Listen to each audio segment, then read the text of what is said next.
of America.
I can't thank you enough for everything.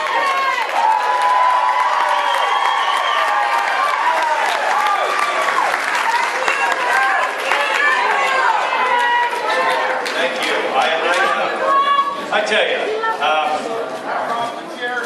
you guys have really, well, they want people off the chairs.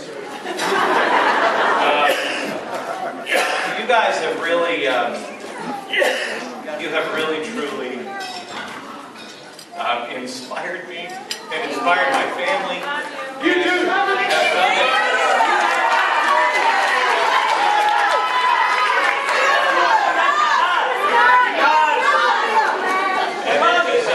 It is such an amazing thing. They're saying, the press is saying that this is a big Tea Party rally tomorrow.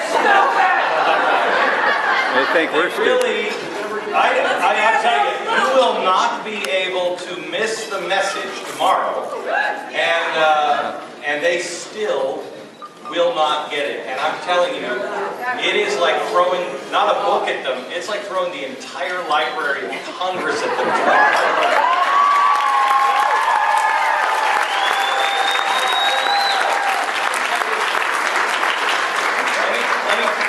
Tell you real quick, I'm on my way over to the Kennedy Center here in a few minutes, and when we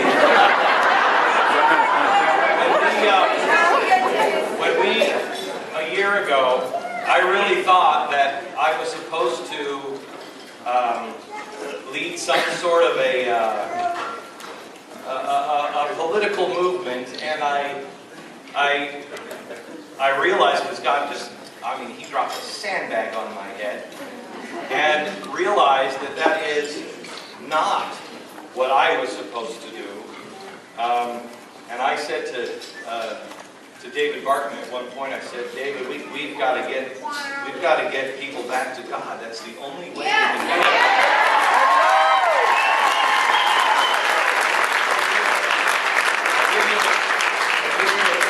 it. Give you a quick preview.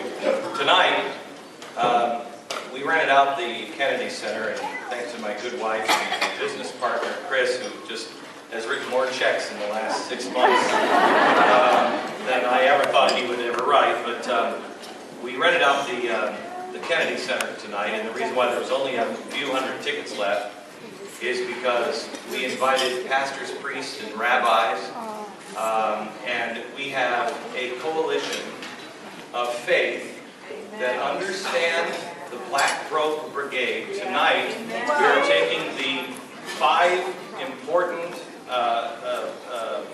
sermons that happened prior to 1770. And we have 5, we have a rabbi, a priest, I think, and a couple of pastors.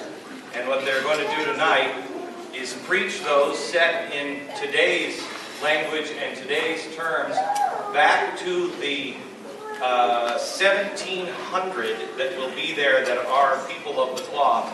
They represent, I was told tonight, there's only 240 that will be introduced on the stage tomorrow. There are, I believe the number was 12,000 that have decided to join us, and there are,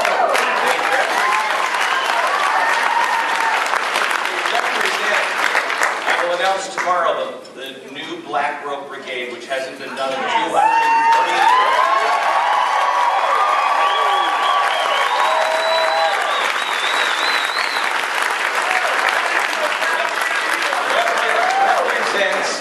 Ready for this number? They represent 180 million Americans.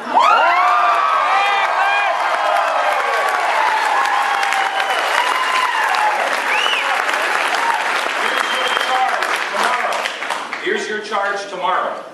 You dedicate yourself to principles and values. You dedicate yourself. You don't get involved. You got to vote. You got to network. You got to do all that stuff because that's what your responsibility is as a citizen. But your responsibility to God is to keep the country's train on the tracks of principles and values.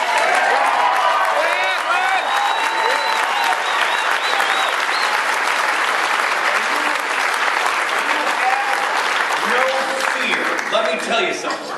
Now, Veda King said to me yesterday, she said, "It's happening again, Glenn." And I said, "What do you mean?" She said, "I haven't felt this kind of hatred since the 1960s.